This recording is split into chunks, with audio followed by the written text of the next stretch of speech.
Now, let's turn our attention to the Middle East because Israel says Hamas has not yet given any details about the status of hostages it claims it is ready to release in the first phase of a potential deal. Hamas has indicated that 34 hostages, including all the women, children, the elderly and the sick that it holds, could be freed. In recent days, negotiators from both sides have been holding indirect talks in Qatar. Our correspondent in Jerusalem, Emir Nada, has more on those talks.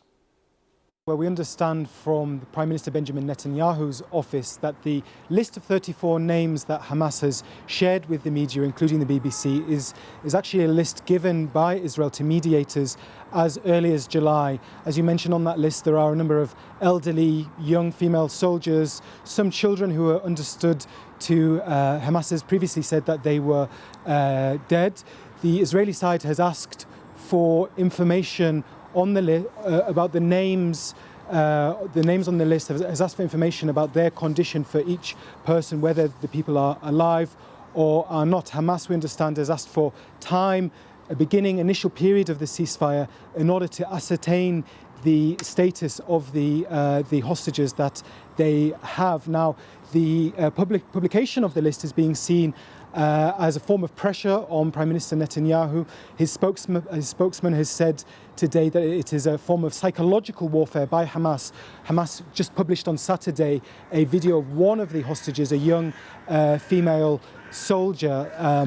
We can also see that there is pressure being put on the Palestinian side, where Israeli strikes have continued throughout the weekend as the ceasefire negotiations have commenced. 195 people since Friday, 195 Palestinians, including women and children, have been killed there, according to the local health officials there in the Gaza Strip. The Israeli military has said that they have struck over 100 targets, Hamas targets, in the Gaza Strip. Now, what we don't know yet is if any progress is being made in the talks.